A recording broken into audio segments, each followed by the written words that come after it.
Pick a move in the ring. You can hit me with the words you fling. Guys, is it a bit of a letdown? John, I'll start with you. I think when we heard UFC talk about Fight Island over the last couple of months, we all saw some kind of tropical paradise with palm trees. The fighters come into the cage on jet boats and jet skis. It's a bit of a letdown, isn't it? That it's just going to be Yas Island, which hosted UFC before with the Khabib Poirier fight, right? Yeah, it is somewhat of a disappointment. That's what we all expected, right? We expected palm trees, and I'm pretty sure Abu Dhabi and the government could throw in some palm trees. You know what I mean? They have endless amounts of money, copious amounts of money from whatever they do over there.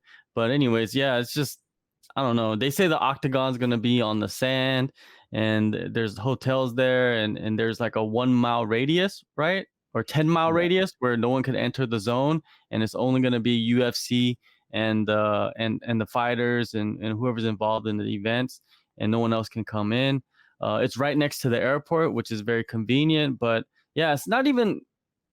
Can you even consider it an island though? You know, because if you look at the map, I don't even know if it's an island, because how are you going to have an island next to a major airport or international airport?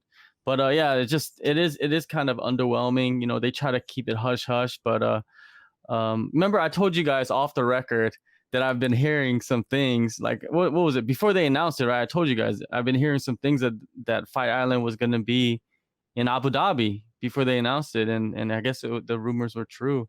But yeah, it's just, you know, I'm kind of over it, you know. Like, I feel like they're gonna have these 4 shows, and it looks like they're not gonna have any more after that. It's just gonna be these 4. Did they say anything about that? I didn't see it. I thought the way Dana originally started talking about it, he was kind of hinting that he's bought an island, he's going to keep this island's going to be in regular use. I was like you guys, imagine palm trees, maybe a volcano in the background, where with Dana's volcano lair and a pink cat on his lap, a white cat on his lap, sorry, a la James Bond. I was dreaming of it. I believe it's the Yas Marina, is it, where they host the Formula One? So yeah, I felt the Caribbean would have been a bit more exotic, but we'll have to do. Hopefully this just, well, looking at the card, it looks absolutely fantastic.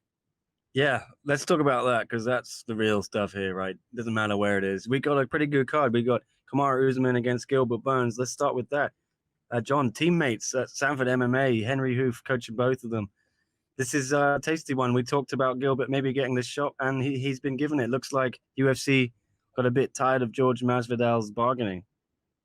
Yeah, they're tired of George, and if George is not gonna, you know, come down with the price, they're just gonna move along, you know, because it's the UFC. They're not their brand is UFC. Their brand is not George Masvidal. So actually, before they gave Gilbert Burns this title shot, I believe that the UFC went to Leon Edwards and asked him if he wanted the shot, and of course he wants it, but because of travel bans, you know, I think there's some travel bans in the UK where it limits like where you can fly, and I guess you can't fly to the Middle East. And Leon Edwards, he is a victim of government limitations. I don't even know what you want to call it, but it kind of sucks for him. That's really bad that he can't get that shot, and because of these things that are going on in the world, maybe he'll never get a shot. Maybe his next fight he gets lined up with, he'll lose that, and it's just like a huge missed opportunity for him. But anyways, one missed opportunity is another opportunity for another person, and that person is Gilbert Burns.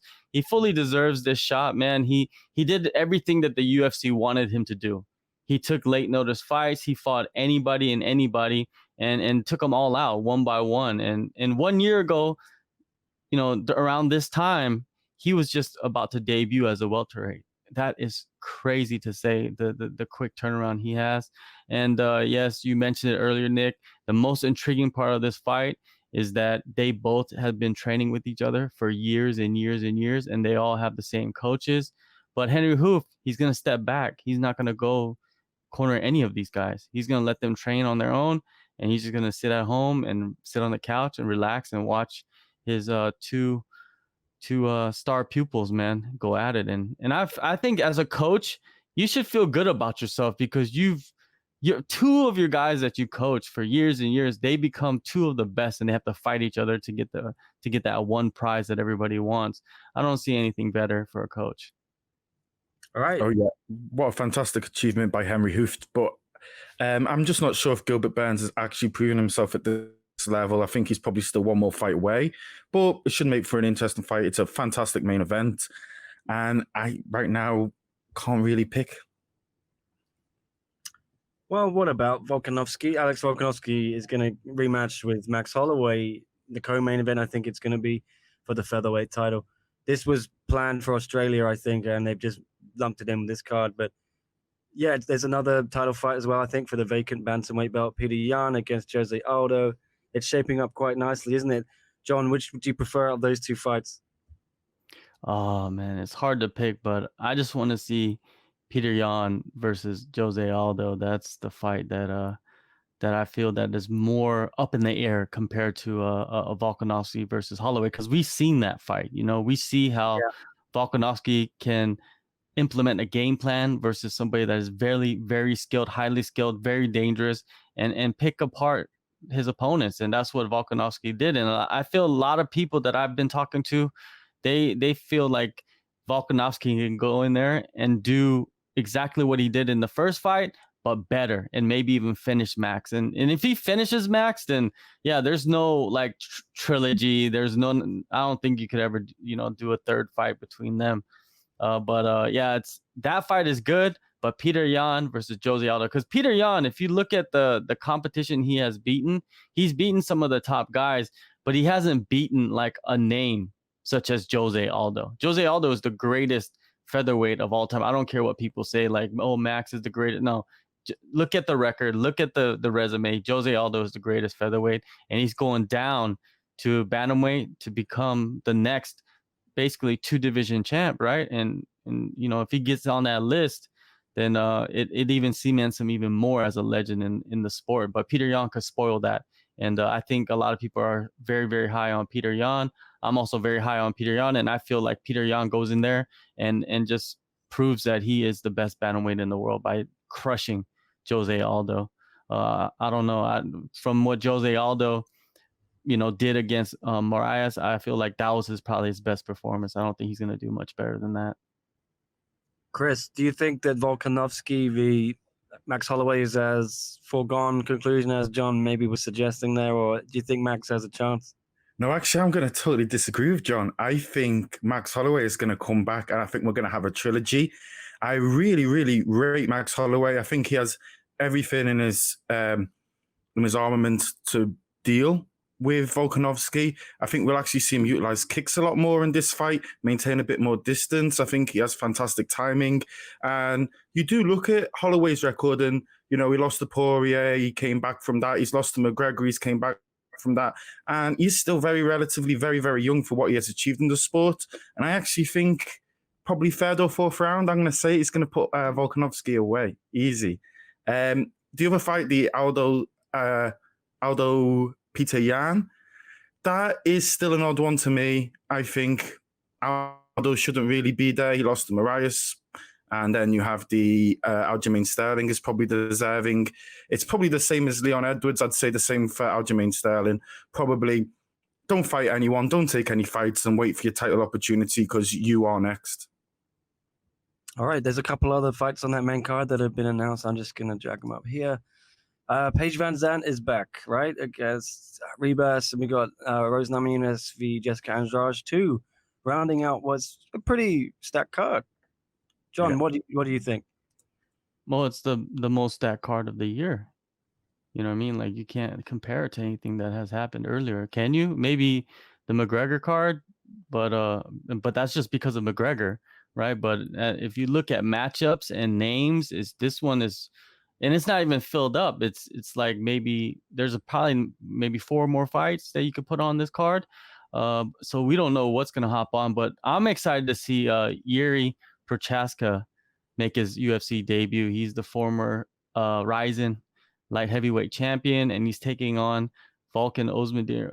And how it's just like you just jump into the deep, deep waters when you get into the UFC, and that's what Yuri's doing. And I talked to his coach a about a month and a half ago, 2 months ago, and he told me that Yuri, when he signed his contract, that he in his contract, or they were when they were talking and negotiating, that he was going to get a top guy. And Usman, I think he's top 10, right? Maybe top 5 in light heavyweight. He's pushing on the top 5. Yeah, I think 7 before he fought Rakic. Just double check. But yeah, a bit of a risk for Volkan, right? You think? Yeah, definitely. I think the problem is the card is so stacked that we're going to have 3 5-rounders. But I mean, Namajunas versus Andrade deserves to be a 5-round fight itself. You know, this was a title fight not so long ago. Rose took some time out the ring. One of my favorite female fighters in the most stacked female division by far in all of mixed martial arts, not just within the UFC. And then as well, you've got Paige Van Zandt fight, which I think is very interesting because this is the last fight on her contract, and it will be quite interesting to see now because there are some women on the roster now whose records are getting slightly terrible, and it would be interesting to see if they renegotiate or she moves on to another organization afterwards. Well, yeah, just to go back to that ranking, that was 7 that Volkan is at still. So yeah, what does he gain from this, guys? If he gets a win, because he's not going to move up, is he? No way. Maybe he might. Obviously, Anthony Smith's coming down, but yeah, it's high risk, isn't it? Definitely high risk for Ozdemir. Ozdemir. I always say his name weird in a different way. We'll just call him Vulcan. Vulcan, yeah, it's a big risk for him, but I feel like Vulcan, he just wants to fight. Like he just wants to get more cage time, and he's ready to fight anybody. And Yuri, he's highly touted. You know, I mean, he's beaten some big names outside the UFC. So if he knocks him off, then it kind of lines him up with one of the top guys, you know, like maybe even in the top 3, top 4. I could see him fighting Anthony Smith again if he wins this fight, because Anthony Smith, if you remember his fight with Vulcan kind of gassed in that and got submitted. I feel like he wants that back, and to get to that, he needs to beat Yuri and knock off the prospect. But Yuri, if he beats Vulcan, then he's top 10 in the UFC. And that's what I think a lot of pundits feel. Yuri is a top 10 fighter. So that's why I'm excited, because I've seen a lot of his fights. I've seen him fight live. And yeah, he's a monster. He's a beast. Like he moves so well. He kind of reminds me of a Robert Whittaker, but at light heavyweight. It's very kind of similar movements. You know, he's so big, but he moves like a bantamweight or like a featherweight, you know, with that size. So it's pretty insane. Going back to Paige Van Zandt, this is the last fight on her contract. She's taking on Amanda Ribas, and I think Amanda's going to take out Paige Van Zandt pretty easily. She's been out of action for like the last couple of years. She's been doing YouTube naked videos with her husband and TMZ segments, and you know, like what is she even training? I don't even know. You know what I mean? She probably is, but is it like the dedication that Amanda has? Because Amanda, she's been fighting a lot the past couple of years, and she keeps going up levels in competition. I don't know what's going to happen with Paige Van Zandt here. She's probably going to end up going to Bellator after this fight, win or lose. There's a concern about the 3 title fights, though, is that number one, Peter Yan, he's in Thailand, right? And I'm feeling that Thailand is restricting travel. Jose Aldo's in Brazil. Brazil is also restricting travel. And then Volkanovski's in Australia. I'm believing that they have some kind of restrictions going on with traveling out of the country. So I'm pretty interested to see if all 3 of these fights actually end up, you know, happening on the night, you know, on what's the date? July 11th. I don't, you know, I wish all 3 would happen, but I'm feeling like they're stacking it 3 in a row just in case one of them falls out. At least they have 2, right? But best case scenario, yeah, 2 title fights, you know, hopefully not 1, but 3, I wish. And you got Frankie Edgar coming back, making his bantamweight debut versus Pedro Munoz. That's a very dangerous fight for Frankie Edgar, man, coming off that terrible performance against the Korean Zombie, where he was just dominated and just pummeled by the Korean. But yeah, just that, and there's so many fights here. Like when it gets closer, we're gonna preview it a little bit better. But yeah, it is a card that's about a month away, but it kind of gets you excited to see, like, yeah, this card's gonna be, it's gonna be bonkers. It's gonna be insane. And then I'm pretty sure they're not gonna be happy about the weather in Abu Dhabi. Yeah, Yeah. that's got to be a factor, right, Chris? Because when they were there for Khabib v Dustin Poirier, it was so hot.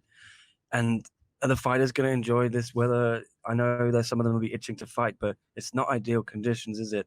And I mean, is this even going to be indoors, outdoors? What's the deal? And because you're going to need air conditioning, right? Well, he said it's going to be on the sand, so I assumed it would be outdoors, but you never really know, because in these Arab states, they can do air conditioning in an outdoor stadium somehow. They do have the money to do it. We do have to remember Abu Dhabi do have a 10% stake in the UFC. You never know. There could be fights here again, because if you own it, why not have some fights in your own backyard? I think the heat could be a factor. And the most important thing I would say to all the fighters probably is to probably get out there as early as possible and climatize. Don't spend all your time in that air-conditioned gym. I'd be training outside, running outside at night time and really getting yourself used to it, because it is a whole new pressure on the body, especially this is July. So we could have temperatures. I mean, temperatures close to 50 degrees are not unusual. So we're going to be in the 40s and it's going to be really, really hot out there. Well, yeah, we got 3 other shows in July as well. July 15, July 18, July 25, going to be fight night events. I'm not sure if they confirmed any fights yet for those. John, what did you hear from anything from those events? Or Well, they have for the July 15th, they have Carla Esparza and Marina Rodriguez and Ariane Lipsky versus Luana Carolina, right? And then for the July 18th card, they got the title fight, the vacant flyweight title versus Figueroa versus Benavidez, Jack Hermanson versus Kevin Gastelum, Alexander Pantoja versus Askarov, and Mark DeCasey versus Alan Patrick on that one. And then on the 25th, you got Robert Whitaker versus Darren Till, Verdum versus Gustafsson's coming back, and he's coming back at heavyweight. And then you got Shogun Hua versus Little Nog, and then Betch Carrera versus Penny Kianzad. That is a legends match, Little Nog and Shogun. That is Brazilian legends. It's quite a Bellator fight in a way. I mean, it's a fight you'd love to see 15 years ago as much as you'd love to see it now.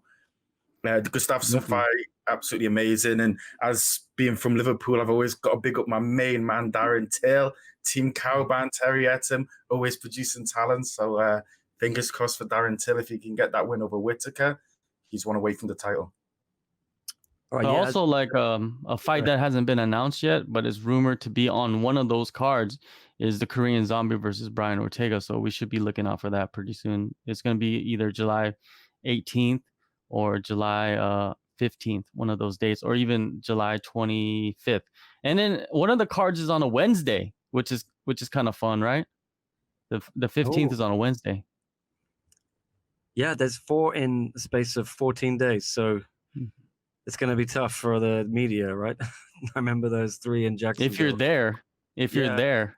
All of us covering it. It's a quick turnaround, The one thing I would say is if you can compare it to the Jacksonville, these are much, much more stacked. The problem is that toward the end of Jacksonville, particularly the midweek, it did get a little bit of fight fatigue. Even as someone who I watched every single fight, but I did feel slightly fatigued. Well, I think here they're spreading out, and obviously they've got all the international talent right there, so that's a bonus. Yeah, this just shows you that the UFC's so in like the talent is so international in the UFC. It just shows you right here, these cards, like they're so much more stacked than the Jacksonville cards. If the talent was mostly based in the US, those Jacksonville cards would have been way more stacked, and the Vegas cards also. But if you make a comparison for these Fight Island cards versus the ones that are in the Apex and in Jacksonville, it doesn't even compare.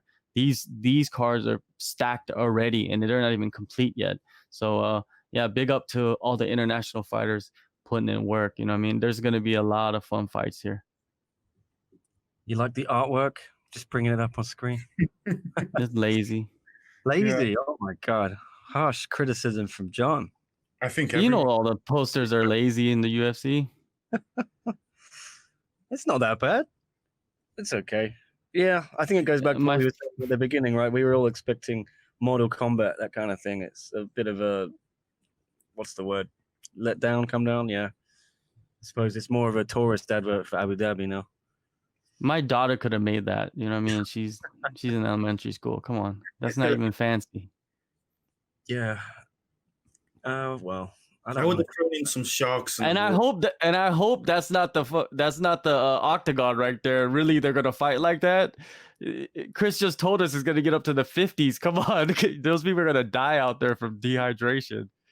Yeah, I think it's only a training octagon on the beach. That's what Dana said. Definitely, there's a training. Who's gonna be training out there? Who's gonna train out there in the octagon on the beach like that? Yeah, you're gonna get burned. To acclimatize, right? Yeah, who knows? Yeah. All up in the So, air. do you know if it's going to be back to the 30-foot octagon, or are they sticking with the 25 from the Apex Center, or has that not really been said yet? I haven't heard either way in terms of that, but Yeah. it's probably It's logical they're gonna use the big one. The reason why is the first show is the pay-per-view. Yeah. But also, I think we've been okay with the smaller ones so far in the Apex Center, but we haven't had many heavyweights and light heavyweights. And I do think the 25-foot will probably make more a difference when you've got bigger people with bigger reach in there, personally. Well, look at this one. So this seems to be the actual arena they have set up. So there is some kind of rig with lighting on it. Well, it's just going to be a dome probably, right? A man-made dome. Temporary arena, something like that. Mm-hmm. Oh, well. Our dreams, they've died. The beach octagon.